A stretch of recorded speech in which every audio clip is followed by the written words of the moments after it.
It's always challenging when you're working in this genre and you're trying to come up with a sequel, because so much of the territory is so well trodden, and we have to find that sweet spot between surprising our fans and also providing the familiar experience that they want. If you recall, the last time we went halfway around the world searching for a lost city, things got more than a little dicey. Yeah, but this time we have the upper hand. Uncharted 3 has some big shoes to fill. Uncharted 2, we were very lucky. We got like tons of awards for that game.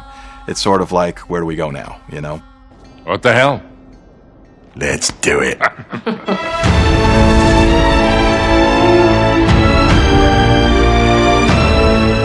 I think what would surprise people is that when we set out to figure out what we're going to do with each new game, a lot of it is driven by practical concerns rather than just sort of purely creative ones.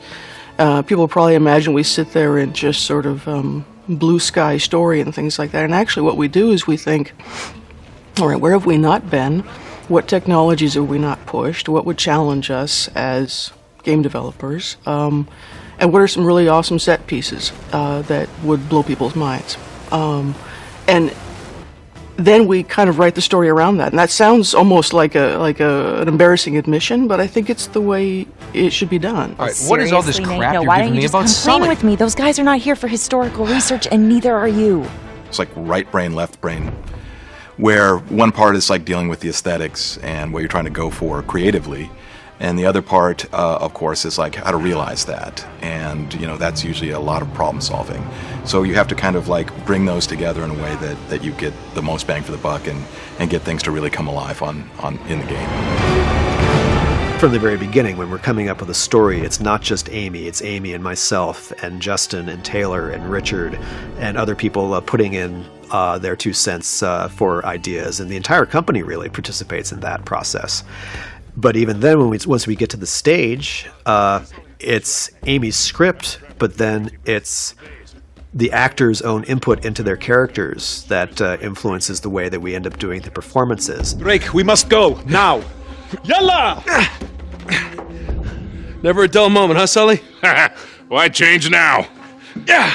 We want contributions from everybody. We carry that same philosophy onto the stage with the actors. We don't just go into the voice studio and stand an actor in front of a copy stand and a microphone and say, well, here's your lines, just read them. We shoot the story as if it were film or television or theater.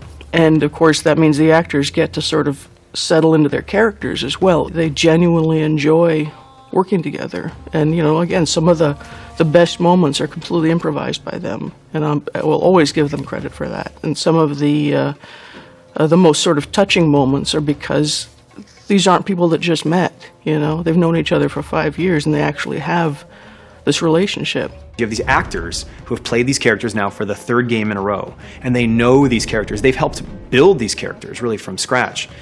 It's really interesting to see them get to really kind of spread your wings isn't the right way to put it. These actors are getting a chance to sort of explore the corners of who these actors are, of who these characters are. You can skip the mind games. You don't know me. You know, if we come up with some ideas on the spot, you know, we'll try them out, and if they end up working, then we'll use them. I mean, probably one of the best examples of that is even from the first game when Nolan and Emily had a scene where Elena's character had just caught up with Nathan Drake's character and she was pissed off, and we ran the scene a few times, and Emily just said, hey, you know, I feel like I should hit him here. And, you know, it wasn't in the script, but we thought, yeah, okay, that might actually be funny. So, you know, we get in the scene and she does this like, and, you know, of course it worked great, and that ended up making it into the final cinematic in Uncharted 1. And that kind of stuff happens all the time. If you just watch their faces when they're saying a line, there's the essence of it right there. Now, we don't just kind of mimic it, but that is our reference. That is where, you know, that's what we kind of, that's our launching off point. And then we take that and we enable our animators to interpret that in the way that's gonna serve us best. He's not here. We do not do and never have done any facial animation capture. There's a number of reasons for that. We actually looked into a couple of possibilities when we were first working on Uncharted 1, but ultimately it ends up giving us more limitations than it does flexibility. We have some phenomenal animators back in the office that can really craft the performances to be exactly what we want them to be. And when you're working with facial capture, you're just kind of stuck with what you got, and you got to spend all this time cleaning it up to get to where you want it to be. So why not just do what you want from the get-go? God, what a dick, right? Come on. We gotta find a way out of here fast. We're completing the performance that was started on the stage. We have amazing actors who give us these incredible little vignettes of scenes that are very personal, and I love the energy that they have with each other, and we need to make sure that what they started is completed. Nate, just who are we dealing with here? Working on the third outing in a series, you have to think about, how are you changing things up. And you want to do it in ways that are meaningful, but sometimes you arrive at them in ways that are sort of simple and obvious. And one of the things that immediately occurred to us is it would be more interesting to see a female antagonist this time. Same cocky little shit. So fearless. I wonder what you're really afraid of. And it would be more interesting to have a antagonist who was more cerebral and therefore challenged Drake in different ways. You get off on all this, don't you? Cheating death. It's a very different character to try to write. It's actually a much harder character to try to write, and it was a much harder character to cast. And thank God we found Rosalind Ayers, because she brought something really unusual, I think, to the character. I'm sorry, Nathan. It seems you've been removed from the equation. It's been a lot of fun to have a female villain, and she's kind of wicked. Catherine! She gets into your head, and she wants to know what makes you tick, and she wants to know what you're afraid of, and she'll find out. But she's also sweet, and it's very unnerving in a good way. That's I think what makes her a good villain is that she's prim and proper and wicked. Yes, it is regrettable, but Not regrettable. Sloppy. One of the things we want to do is delve more into Drake and his background, and his personality, his relationship with Sullivan, how that came to be. But also, it says something about his past, says something about how he is in the present, just like it does for all of us, right? I just want to make sure we're doing this for the right reasons.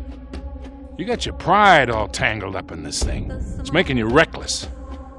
I taught you better than that. I've always perceived Drake as someone who has some issues about loss and abandonment, and, therefore keeps people at arm's distance. And when things get too real, he's real good at being the hero, but when things get too real, he might make himself scarce. We don't know people like that in real life, do we? No. We've been trying to reach you for over 24 hours. oh, right, I need to top up my minutes. You're using a prepaid phone? Mate, those contracts are a complete rip-off. What? Mine's broken. I've been working with Amy and Taylor on the Uncharted games since the very beginning, right? And the three of us have this rapport and communication that enable us to really collaborate and work together and get the best possible results from each other. Come on, admit it.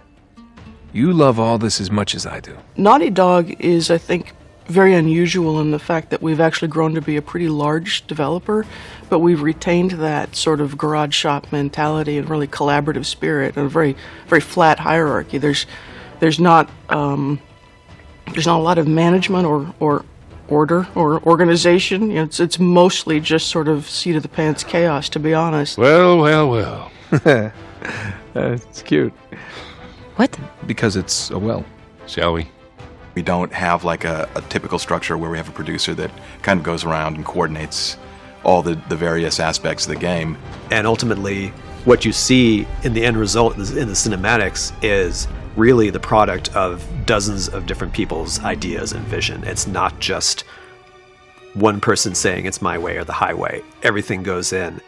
It's hard, I think, as a writer to say, all right, everybody just trust me and come along on this journey with me, while you yourself are terrified that, you're hoping that all of these ideas coalesce. You are a crafty little beggar, aren't you? I know how to take care of myself. On the other hand, part of, I think, the experience and the act of faith in yourself is, well, I've been doing this for 22 years, and I've always pulled it off, that you as a creator and a writer, as well as trusting in the people around you, that the right answers will be there when you need them. It's going to be really gratifying when this thing that seemed like it was going to be impossible to do actually happens, and we just sort of rain that down on the fans, and that's going to be sort of an amazing, amazing moment, I think. I'm looking forward to that. Perfect. Here we go.